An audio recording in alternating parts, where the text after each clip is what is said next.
Nós estamos fazendo uma sequência de estudos no livro Uma Vida com Propósito, né? Qual o motivo de nós estarmos nesta terra, nesse mundo, fazendo o que aqui? Estamos nesse mundo aqui só para pagar imposto? É? Só para chorar? Só para sofrer? Também. Também, infelizmente, tem como eu sempre gosto de dizer, o pacote é completo, vem com alegrias e dores, né? O pacote é sempre completo. E nós estamos já no quarto domingo, penúltimo domingo dos temas, né? Dos 5. Tem a mãozinha aqui? Está lá na mãozinha para a gente não esquecer? Os irmãos vão já lembrando? Solta devagar aí, Gui. Primeiro é glorificação. Ó, parabéns. Segundo? Não, santificação não. Olha lá. Comunhão. Terceiro? Santificação. E o de hoje? Dedicação. Nós vamos, como sempre, nós temos feito, o pastor abre a semana. Então, a partir de amanhã, o seu áudio, o seu livro, você vai lendo os capítulos. E vou dizer para vocês, me antecipando. Então, não domingo que vem, que é o último, a evangelização. Daqui 15 dias, no outro domingo, nós teremos, então, um tema de fechamento. Tá? Depois do quinto dedinho ali, do mindinho. E eu quero que alguém que tenha sido impactado, alguém que tenha Deus falado contigo, fale comigo também, para que a gente possa ter um tempo de testemunho, tá bom? Daqui 15 dias. Se você tem algo a nos compartilhar sobre este livro, sobre o que Deus falou contigo na leitura diária, ouvindo os áudios, pela palavra, pelo GE, o que aconteceu no GE, na meditação, fale comigo que a gente vai reservar esse tempo especial de testemunho. E hoje, então, falando do penúltimo tema, dedicação. Ali nós estamos usando o verbo, né, nesse termo, dedicação, santificação, mas o dedicar, o verbo dedicar, doar-se. E uma outra palavra que é mais usada biblicamente, que é o servir. Servir. O presbítero Marcelo falou aqui no final da assembleia, algo que eu sei que ele gosta muito, e esse pastor também, que o evangelho é feito de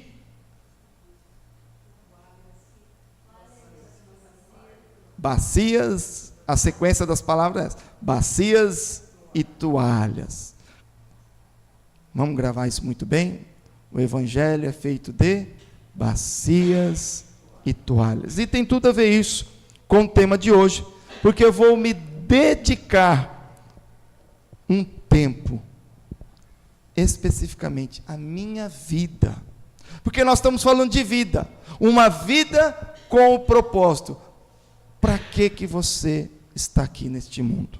Quero trazer aqui a ilustração de um cantor que eu sou, sim, admirador, amo. Minha querida mãe me ensinou a amar. Quando eu chego em Tupi Paulista, descubro o Rodrigo também, que é apaixonado, talvez você também seja, por Elvis Presley. E diz as histórias que Elvis Presley morreu aos 42 anos.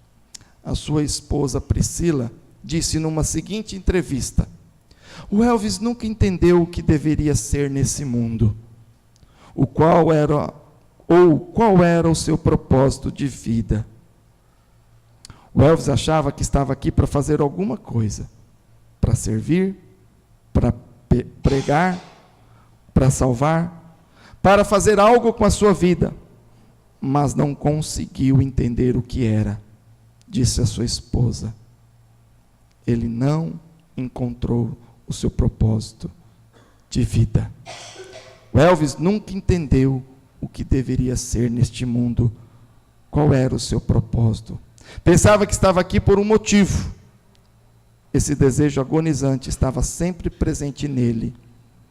E o Elvis sabia que não estava realizando o seu propósito.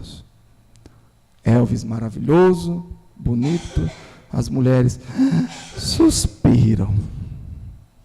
Só que o que não dava para saber é o que estava na sua alma: agonia, tristeza por não saber qual era o propósito da sua vida. Será que era cantar músicas de sucesso por todo mundo?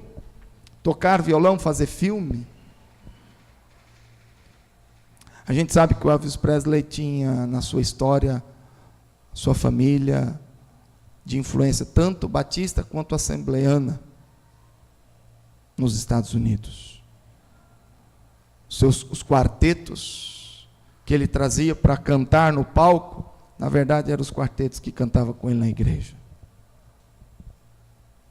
Né?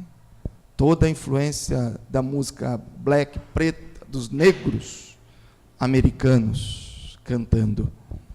Se você ver aí no YouTube, acha vídeos dele fazendo rodinha em volta de um piano, cantando com os quartetos, especialmente os hinos.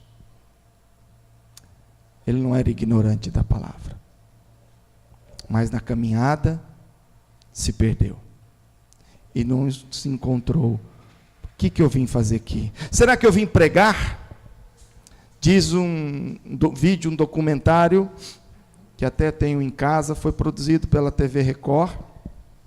Não sei se tem ele na íntegra no YouTube, mas essa é da época ainda que a gente gravava as coisas em VHS. Passava na TV, a gente gravava. E aquelas mulheres que cantavam back vocal com Elvis Presley. Um dia daquelas mulheres estava doente. E ele orou por elas. E uma delas foi curada de uma doença que eu não me lembro agora. Esse rapaz, apesar de conhecer o Evangelho, de conhecer o poder de Deus, ainda estava perdido no propósito da sua vida. O que ele tinha como missão? O que ele deveria fazer?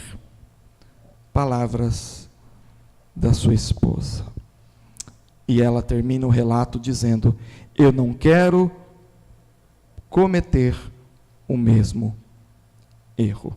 Peço que você abra a sua Bíblia na carta de Paulo à igreja de Éfeso, Efésios capítulo 2, verso de número 10.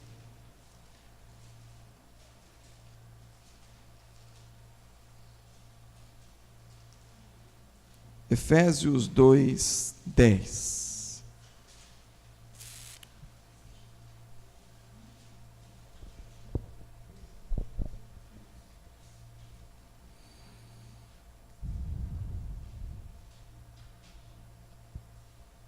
Amém?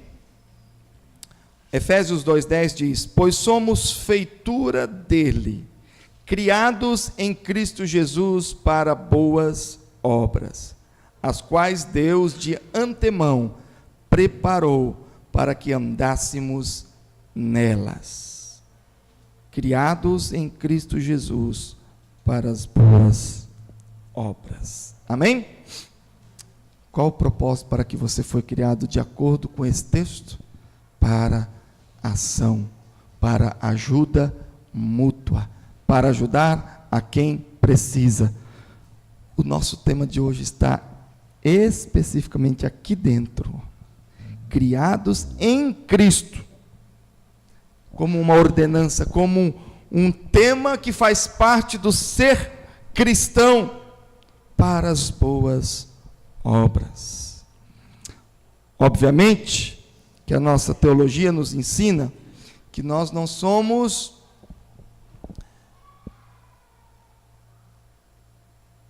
criados única e exclusivamente para as boas obras.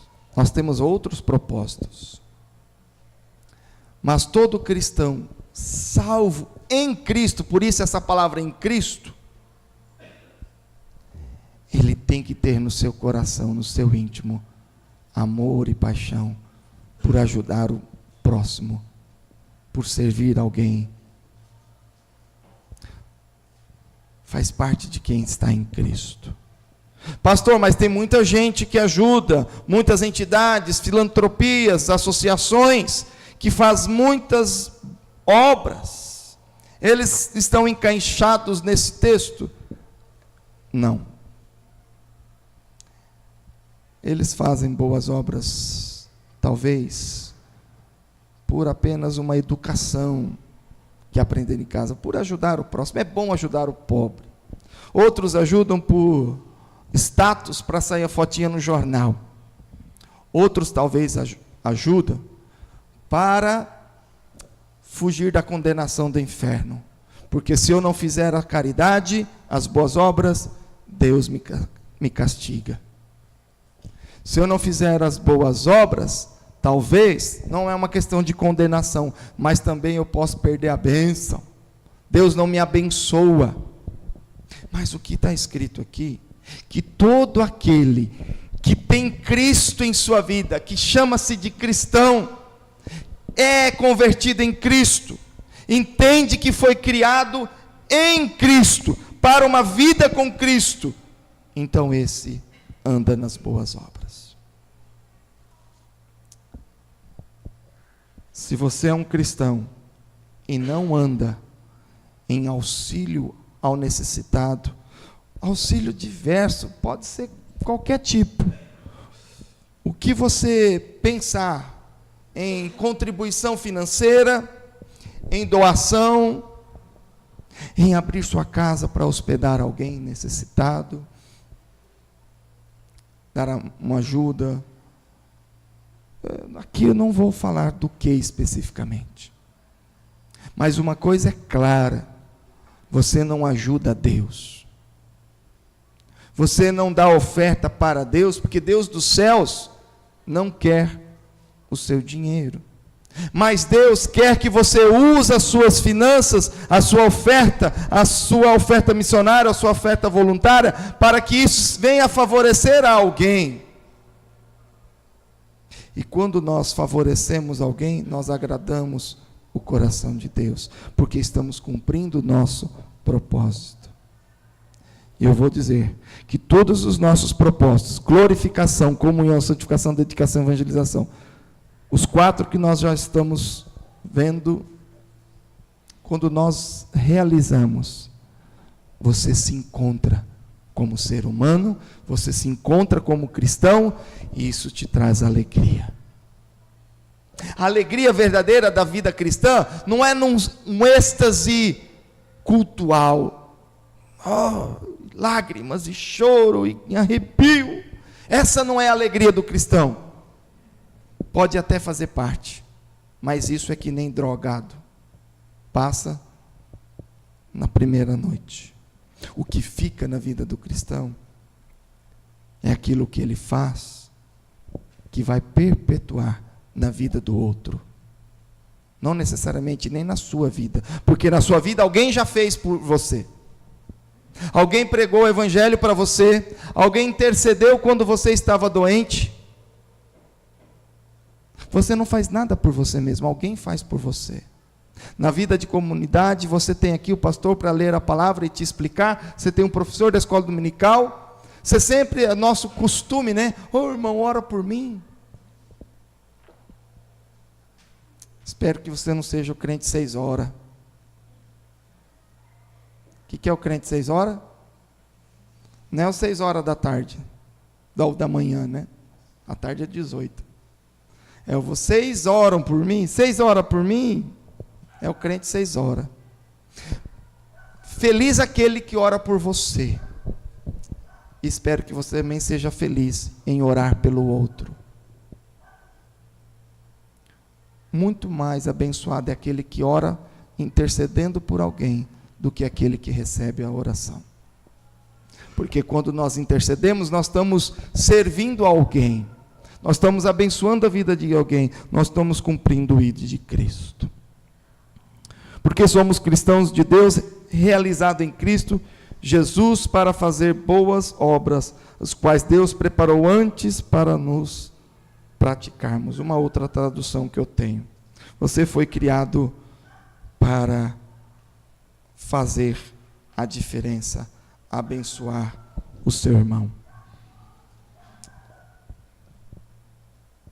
Quando nós falamos em serviço, em atuação na vida da igreja, uma das coisas que nós primeiro pensamos, nos dons espirituais, nas ferramentas, o que eu faço e o que eu preciso fazer, como eu vou servir.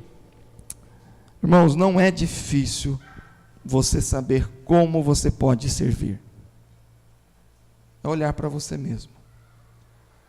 Quais os seus talentos, quais os seus dons, o que Deus já te preparou. Eu lembro que quando, no meu início do ministério, um dia caiu minha ficha. Deus já tinha me preparado para usar microfone, para falar em algum grupo, na frente. Desde pequeno eu gostava na reunião de juventude, eu já lia a ata, fazia a ata, presidia a reunião, dirigia acampamento. Quando fui fazer a faculdade, antes de teologia, o professor pedia para a gente apresentar o trabalho em grupo, lá na frente. E lá na faculdade que eu estudei, tinha até um palco assim que o professor ficava, universidade. Às vezes usava até microfone. Tinha gente que não fazia isso, não. Você já passou na faculdade que tinha que apresentar trabalho? Tem alguns amigos que pedem para fugir dali. E eu não, era o contrário. Deixa que eu falo. E quando Deus me chama para o ministério, eu falei, Deus já estava me preparando. Ele já estava me preparando. Me sinto às vezes como um Davi, que cada pedrada num leão, num urso, né? Cada lobo que se apresentava, estava cuidando das ovelhas, Deus já estava ali preparando. Como que você vai servir a Deus? Com aquilo que Deus já te deu. Ele não vai cobrar de você o que você não tem. E o que não tem, Ele ainda vai te dar. Amém? Tem um clichê, né? Deus capacita os chamados. Se Ele te chamou, Ele te capacita. Ou Ele já te capacitou e você que não percebeu. Davi não tinha percebido. Para que servia tudo aquilo? Para que tacar uma pedra na testa de um urso, de um leão e proteger as minhas ovelhas? É para acertar a cabeça de um gigante um dia. E preservar suas ovelhas, o povo de Israel. Aí, a transição do campo, a figura da ovelha, para a figura do povo de Deus. Ela vem especificamente com Davi. Irmãos, nós fomos forjados para a boa obra, para servir a Deus. Onde devemos usar os dons que recebemos de Deus? Servir aos outros. Seus talentos, seus dons não são para o seu benefício. Para que Deus te deu dom? Para que Deus te deu talento? Para abençoar. Uma forma de boas obras é abençoar o outro. Deus não me deu dons para pregar para mim mesmo. Olha, Deus me deu dom para pregar. Irmãos, eu prego na frente do espelho, que é uma beleza. Toda vez que eu prego, eu mesmo me converto. E até dou oferta para mim mesmo. É assim que serve o dom da pregação?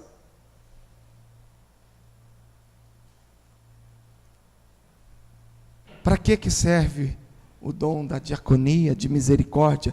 Pastor, você não sabe como eu tenho misericórdia de mim mesmo. O dom do amor, supremo amor. Você não sabe como eu me amo. É tão esquisito, que se você falar assim, você é um arrogante, um egoísta. Torna-se até pecado. Você reverter o dom para você mesmo, é até um erro crucial. Todo dom, toda habilidade, é feito para servir o próximo. E não tem como eu esquecer de Pedro. Pedro recebe uma advertência de Deus: tu me amas, eu amo, tu me amas, eu amo. Então você quer me amar mesmo, Pedro? Sim, Deus, eu te amo, o meu amor é para o Senhor. Eu estou aqui dando uma interpretação. Aí Deus fala, então, apacenta, vai amar as minhas ovelhas. O teu amor chega até mim quando você ama as tuas ovelhas. Deus não falou, tu me amas, Pedro? Então tá bom, joelha, levanta a mão e me adore. A glória, a adoração para Deus, ela passa quando você ama, cuida do seu próximo. Irmãos, não tem como se escapar disso. Não tem como desviar o nosso pensamento disso. 1 Coríntios capítulo 12. 1 Coríntios capítulo 12. 4, 5 e 6, e depois saltamos para o 11. 1 Coríntios capítulo 12, 4. Ora, os dons são diversos, mas o Espírito é o mesmo. E também há diversidade nos serviços, mas o Senhor é o mesmo.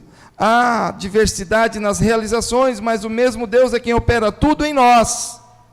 Verso 11.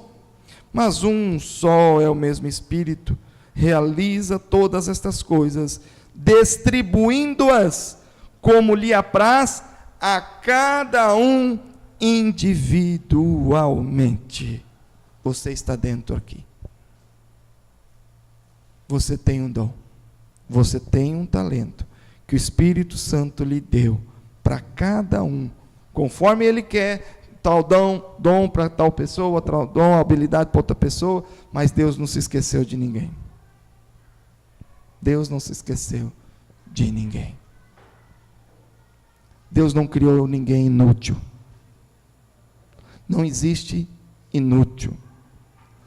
Paulo teve um sentimento de inutilidade diante de tudo aquilo que ele achou que ele poderia fazer para Deus, e ele ainda achou que fez pouco. Ele fez uma autocrítica, eu fiz pouco, poderia ter feito mais. Meu Deus, poderia ter feito mais. Fundou infinitas igrejas, escreveu 13, 14 livros, mais da metade do Novo Testamento é fruto do pensamento e da bênção da vida deste homem, e ele fala, fiz pouco, a ponto de uma autoavaliação, me sinto inútil. Quanto você fez perto do que Paulo fez? Por amor ao próximo. Qual que era o principal trabalho do Paulo? Pregar, discipular, formar igrejas, né? Fundador de igrejas, pregando o evangelho aos gentios. Cumpriu o seu propósito? Aos nossos olhos, sim. Você tem cumprido o propósito de Deus? Quarto propósito é servir a Deus através do serviço ao outro. Você não foi colocado aqui neste mundo, nesta igreja, apenas para ocupar espaço e receber ricas bênçãos. Sempre gosto de usar a ilustração de uma caixa d'água que tem o seu cano que vem lá na sua casa, na sua loja, em algum lugar, vem o cano da rua e enche, passa lá pelo registro da boia e cai, vai enchendo a caixa d'água. Só que tem muita gente que é uma caixa d'água que tem recebido água, tem recebido as bênçãos de Deus. Ó, Senhor, me abençoa, só que esqueceu de colocar uma torneirinha para aquela água tenha utilidade e vá na sua casa para a cozinha, para o banheiro, vá lá para a torneira do quintal para limpar o quintal, para a pia, vaso sanitário. Essa água que está fechada na caixa d'água, se não tiver torneira, para abençoar. Agora nós estamos em época aí de dengue, caixa d'água com água parada dá o que, Marcelo? Chama de demais. Irmãos, caixa d'água com água parada, apodrece, cria lodo. Se tiver sem tampa, é dengue na certa. Se não cair alguns bichos por lá dentro, morrer afogado, não presta. A caixa d'água, ela só tem utilidade quando tem torneira para a bênção ser distribuída. Essa é a vida do cristão. Caixa d'água com torneira. Não é para você mesmo. E essa ideia de uma caixa d'água que vai se enchendo, eu gosto de usar uma outra expressão, que são obesos espirituais. Quer se alimentar, mas não está disposto a gastar as calorias em prol do seu irmão, em prol da sua igreja. Não sair dos bancos, das acomodações, da sua casa, do sofá. Não está exercendo o seu ministério. Segundo aspecto. Primeiro, Deus nos usa através dos dons. E esses dons por meio dos ministérios. Dos trabalhos das equipes formadas na igreja. Essa palavra ministério tem a ver do ministro, que é sinônimo também de servo, de serviço. As palavras serviço e ministério têm o mesmo sentido bíblico. Servo e ministro são a mesma pessoa. Tem muita gente que fala assim, não, eu sou servo, ministro é o pastor. O que é um ministro? Aquele que ministra a alguém. Tem um fulano que está ministrando um seminário ali.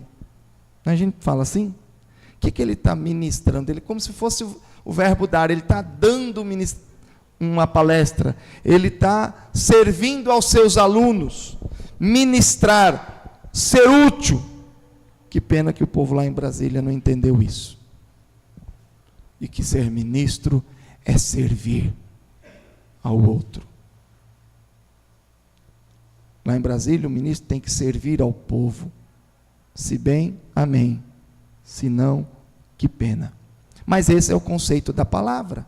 Serviço, ministério, servo e ministro. Ministro não é o pastor somente.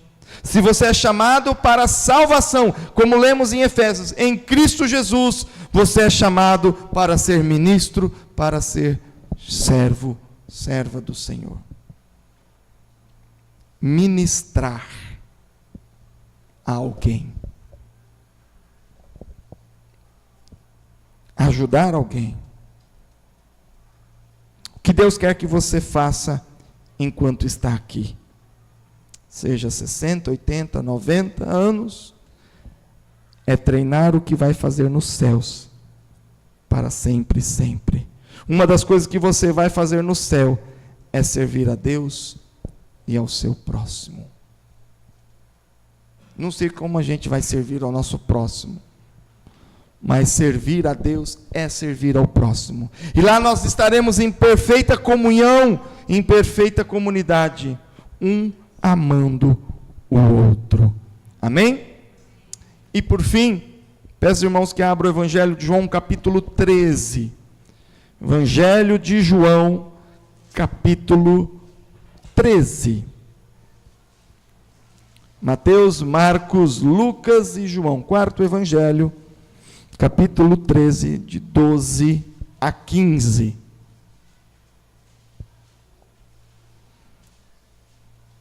João 13, 12 a 15. Depois de lhes ter lavado os pés, tomou as vestes e, voltando à mesa, perguntou-lhes: compreendeis o que vos fiz? Vós me chamais o mestre e o Senhor, e dizem bem, porque eu sou. Ora, se eu, sendo o Senhor e o mestre, vos lavei os pés, também vós deveis lavar os pés uns dos outros, porque eu vos dei o exemplo, para que como eu vos fiz, façais vós também. Repetindo o verso 15, se você quiser pode repetir comigo em voz alta. porque eu vos dei o exemplo, para que, como eu vos fiz, façais vós também. Se for preciso lavar o pé, faça. Se for algo literal na prática, por que não? Pegar um refugiado, pegar um enlameado lá em Brumadinho e trazer para sua casa, porque ele perdeu a sua casa, e no meio da lama se sujou. Por que não trazer para a tua casa e lavá-lo, ajudá-lo? Uma pessoa, às vezes, caída na rua, está suja, está nem conseguindo, aí você tem que ajudar a pôr numa cadeirinha. Por que não lavá-lo? Você já lavou, deu banho no enfermo, deitado numa cama? Às vezes é preciso fazer esse texto literalmente. Às vezes sim. Mas esse texto também pode ser lido de uma maneira mais ampla, que é usar isto como exemplo. Jesus falou: eu fiz. Nós somos às vezes prejudicados pela língua portuguesa, pela cultura, às vezes preconceituosa, altiva, de que a gente não entende o que é ser humilde ou ser humilhado. A gente, com medo de ser humilhado, deixamos de ser humildes. Com medo de ser humilhado, não servimos. Não nos prostramos para lavar o pé de quem está sujo. Porque, eu vou ter que abaixar. Você não sabe, pastor, a dor nas costas que eu tenho, não posso fazer isso. Pastor, mas olha só a minha postura social. Mas eu sou pastor, eu não vou lavar o pé do irmãozinho da igreja. Aqui tem chulé. Sei, talvez você ache que você não veio aqui para isso. Pastor, mas eu não sou diácono para lavar pé de doente. Tem algum irmão doente? Chama os diáconos. O texto não fala isso. O que Cristo está nos dizendo é que Ele é o exemplo. Ele, sendo Deus, lavou o pé de pecadores.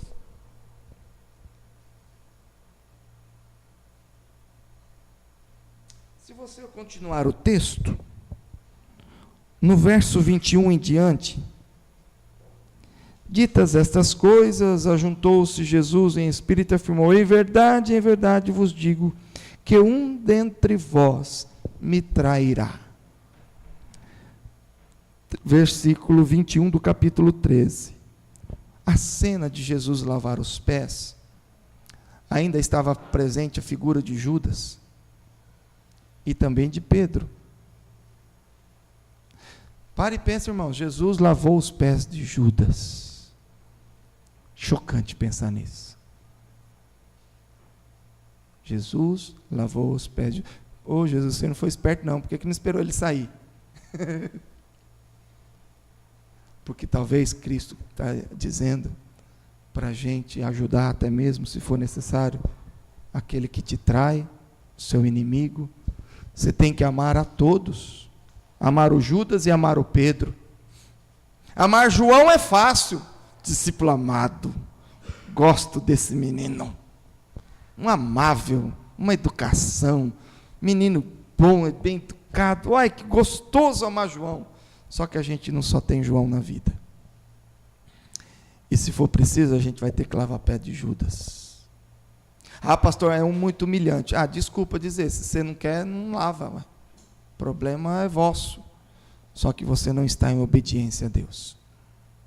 Você tem liberdade de não lavar, né? Você tem a liberdade de não ajudar, você tem a liberdade de não servir com os dízimos e as ofertas, você tem a liberdade, em Cristo nós somos livres, para obedecer ou não, para amar ou não, para servir ou não, para ser santo ou não, para viver em comunhão a Deus, comunhão com o irmão ou não, para glorificar a Deus ou não, você é livre. Então você também é livre para amar ou não, para perdoar ou não, para servir o seu inimigo ou não. A palavra de Deus fala: amai vossos amigos, amai vossos queridos, e aos inimigos, fogo consumidor. É assim?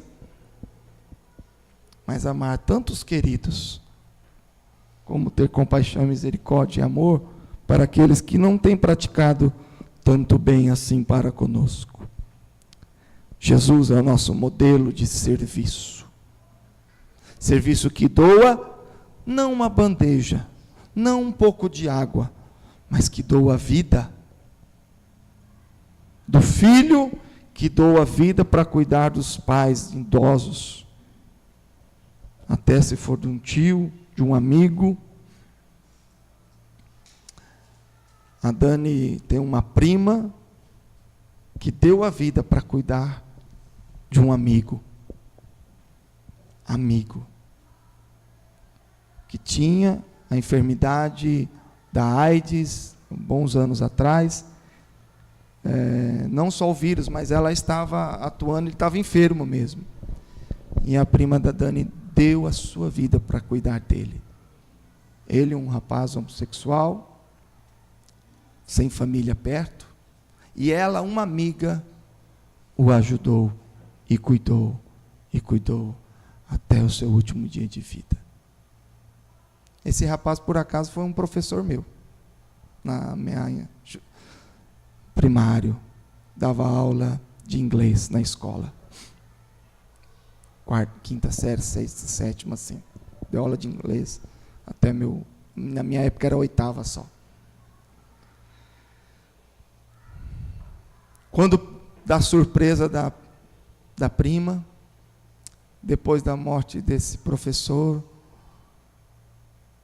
quando que abre os papéis, os documentos, advogado, a casa que ele morou quando ele faleceu, ficou de herança para a prima, como gratidão. E ela fez isso sem saber o que ia ganhar. Isso ela ficou sabendo depois. Ela apenas deu o que tinha para dar, a sua própria vida. Irmãos, o que você tem para dar? Siga o exemplo de Jesus.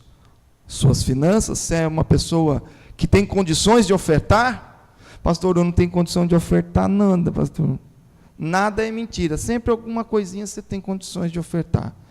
No gasofilácio de missões, para ajudar alguém com um prato de comida, essa é uma oferta.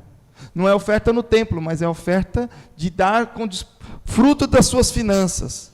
Pastor, eu não tenho como ajudar financeiramente, mas como auxílio. E lá, uma pessoa que está enferma, dá banho, varrer a casa.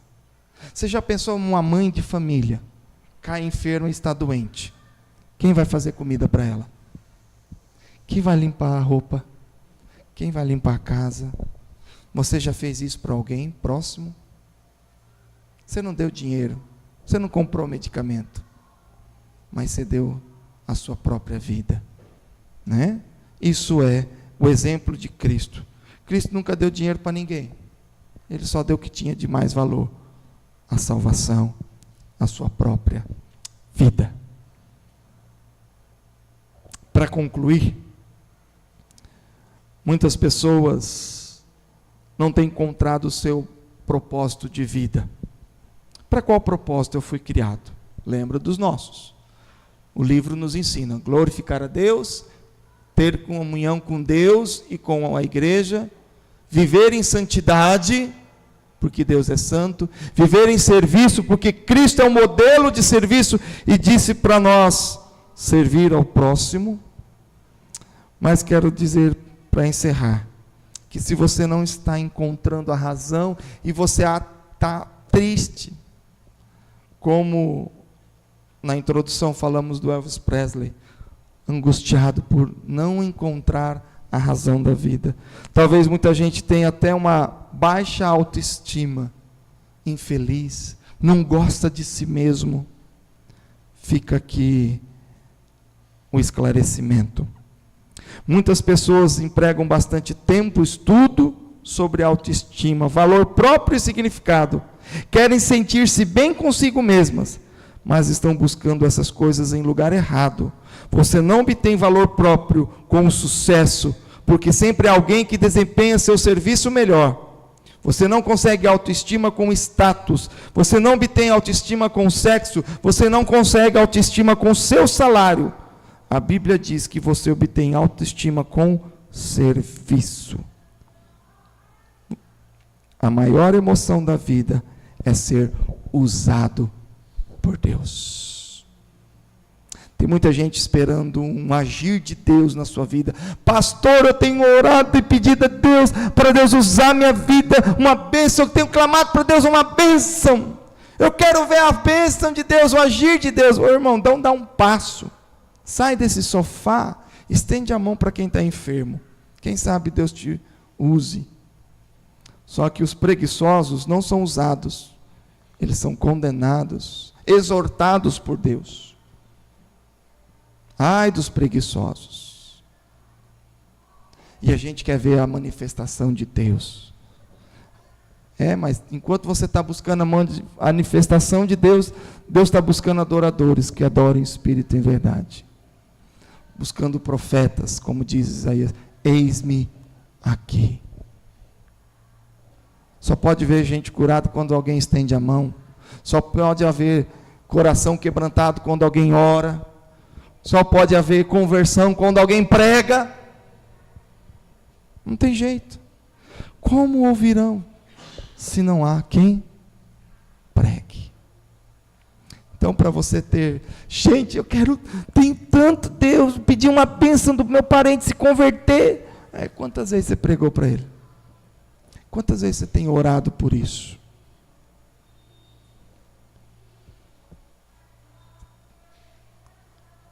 Dedicação. Dar, dedicação. Entregaram uma ação de entrega. Uma ação, algo que é dedicado. Você entendeu as Escrituras sobre servir? Devemos servir, porque esse é o nosso propósito. Devemos servir porque Jesus é o nosso exemplo. Devemos servir porque Deus nos capacitou com dons. Tomemos a iniciativa de amar. Amar a Deus sobre todas as coisas e ao próximo como a ti mesmo. Está faltando autoestima para me amar? Sirva. E quando nós começamos a servir, nós amamos a nós mesmos, amamos a Deus e amamos nosso próximo. Melhor coisa que tem na vida cristã é servir ao próximo. Já aconteceu comigo de eu estar abatido, triste. A minha carne queria, minha esposa vai concordar comigo, minha carne queria dormir, porque eu tenho um sentimento de tristeza, eu quero ficar em casa, não é televisão, não é nada, eu quero deitar na rede. Estou triste, eu me fecho. Mas eu dou glórias a Deus, pelo chamado que Deus fez na minha vida. E eu tinha que sair. Tinha que visitar, tinha que orar por alguém.